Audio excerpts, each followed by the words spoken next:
All right, pure and polar covalent bonds. So in the sharing that happens in a covalent bond when neither atom is willing to give up its electrons, we can say that that sharing might be very even or it might not be very even. If the sharing is very even, since we consider covalent bonds the sharing, if it's even sharing, we call that a pure covalent bond. This can occur if the two atoms that are sharing the electrons are the exact same atom, something like a diatomic gas. But it can also happen if just the two atoms that are sharing the electrons happen to be fairly similar to one another. So for example here, we could have something like a diatomic gas like chlorine gas, Cl2. And if we had that, then if we looked at their Lewis structures, there's Cl, 1, 2, 3, 4, 6, 7, and there's another Cl, 1, 2, 3, 4, 5, 6, 7. And what we can see is they both have one space and one electron to share. So if we imagine those two sharing that together, then we could make the Lewis structure Cl-Cl.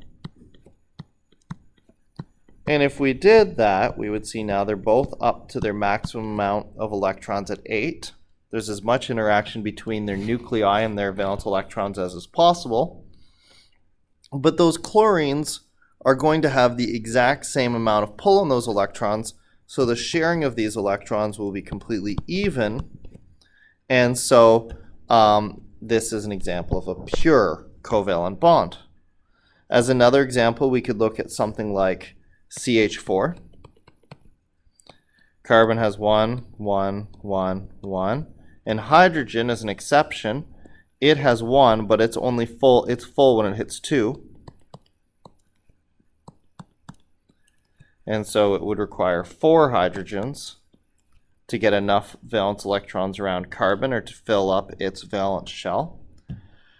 Now, if we look at this, how do I know that it's a purely even sharing? Well, I could look at the electronegativity difference here. And so I take the bigger one minus the little one. Carbon is 2.55. That's carbon. And hydrogen is 2.2. And so my electronegativity difference here, 2.55 minus 2.2, is 0.35. That's a pretty low number. Our benchmark to be considered a polar covalent bond is less than 0.5.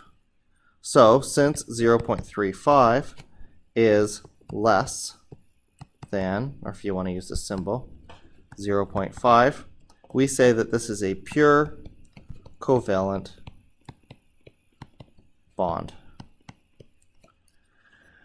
For the most part, what that means is that these molecules won't really have any serious attraction to any other molecules of the same type. And we're going to talk later about how that's going to lead to these things being gases.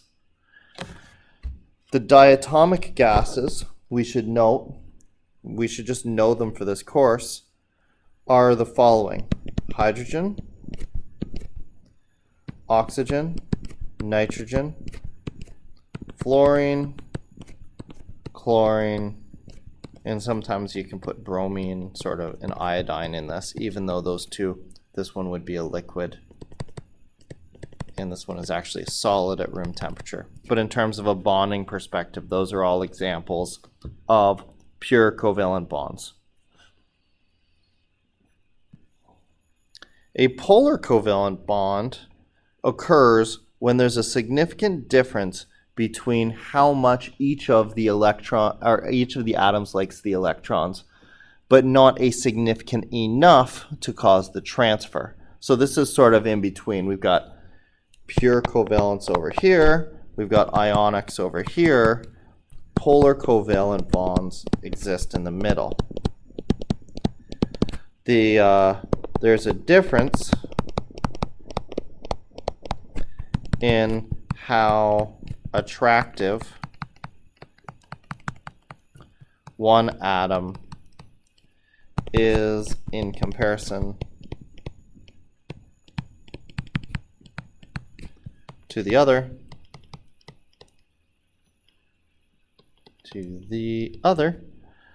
but not enough to transfer the electron. So the example I have here is water. So we have oxygen, and it's 6 valence electrons. And then we add in hydrogen, who contributes 1 and only looks for 1 to share, because hydrogen is in that first level, so it only takes 2 valence electrons in its outermost orbit. So then obviously we have to add another hydrogen, so it can provide the other electron that oxygen needs to fill up. And we can make this molecule look like this.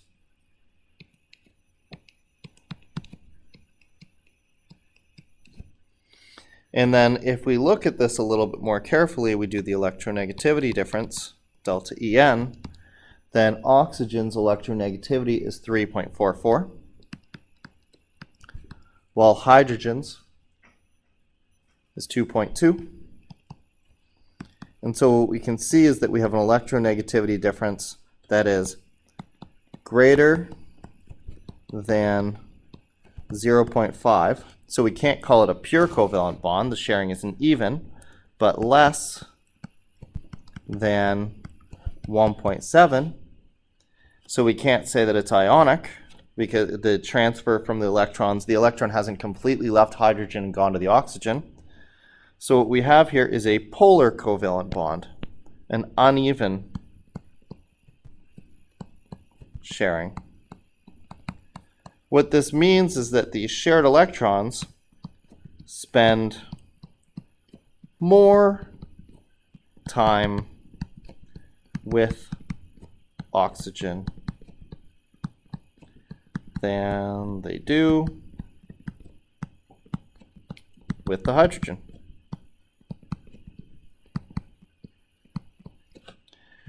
What that means then is that this oxygen gets a little negative. And we don't really have a good symbol for little, so we use this fancy symbol right here, which just stands for partial.